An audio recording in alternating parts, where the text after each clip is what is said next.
What if the other Genshin Impact characters also had a Mirage in the Golden Apple Archipelago event? What would their Mirages look like? And what struggle or problem of the character will the story choose to focus on? Let's jump right into it, starting with my idea for Sucrose's Mirage.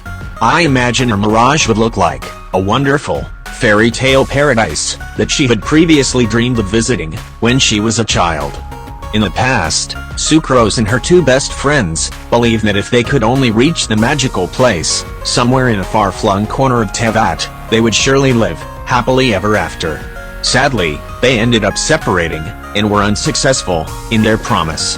Her Mirage could be the wonderful paradise with pretty pink flowers, the height of 100 people, teeny tiny floating fairies flying all over the place, and beautiful unicorns, the pinnacle of perfection for her. Sucrose would finally be able to visit the place and fulfill her promise in honoring their past friendship. As for the problems Sucrose will face in the Mirage, we could get to know about how sad she was when one of her friends left, never to return, and the other broke off their friendship after her father passed away. That is when she felt lonelier than she ever have felt before in her whole life, and they hadn't even set eyes on the paradise yet. Even if they were destined to never meet again, she was desperate to honor their friendship in some way. That's when she discovered alchemy. Though she never had the chance to find the entrance to the wondrous place, she now had the opportunity to be the creator of her own paradise.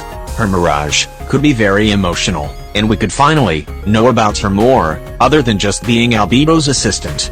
If Childe were to have a Mirage, I think it would look like the Abyss, the dark realm he accidentally fell into when he was younger. It would look very ominous, creepy, and the monsters there would be a lot more tougher than usual. His Mirage would reveal on who is the mysterious swordswoman he met that trained him and taught him how to pass through the abyss unhindered. Maybe we can even learn more about our lost sibling. Or another possibility for his Mirage is just his homeland, where we could see glimpses on how the seventh nation in our adventure would look like. Maybe we could visit his home and finally get to see his siblings, or see on how he interacts with the other harbingers. There is so many different possibilities for his Mirage, and so many different aspects of his character they could tackle. But I fear that if they actually do that, it would be too much lore for an event that is only limited. It would be interesting to see Elisa's Mirage, as she hasn't been featured much in the story. I imagine her area would look complicated, yet simple, at the same time. Something that stores a bunch of knowledge, like a giant classy library, or the Sumeru Academia, but only fragments of it. Her Mirage could be about on how she felt when people expect too much from her, as she was one of the strongest and intelligent mages, capable of many things, but then get disappointed when she didn't take anything too seriously. It could also tackle on her realization that the profoundest knowledge seemed too much of a high price to pay, resulting in her leaving Sumeru. They possibly could even go into a more emotional part of her life by showing the grief she felt after comprehending that she had been cursed by a magic book and only has a few years left to live. I'm not sure if it's still canon, but I'm glad it isn't included here, being way too sad for a fun summer vacation. Also, featuring Lisa in the event would be a great teaser for Sumeru.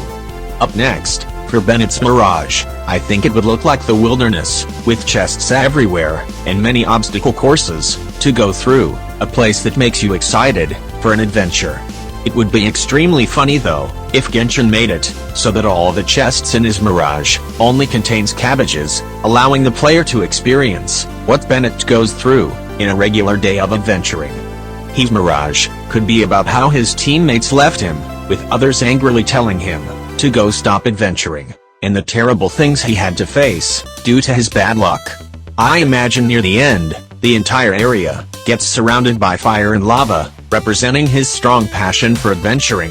Even if his teammates have left him, or his bad luck keeps messing up everything, he still perseveres and doesn't give up. Having Bennett join them also means we get to see wholesome interactions between him and Fishale. For Kokomi's Mirage, I imagine the whole area would be completely submerged in water, with beautiful fishes swimming everywhere, and with remnants of war visible on the island. The Mirage could show the pressure that Kokomi feels every day, being the divine priestess of her nation.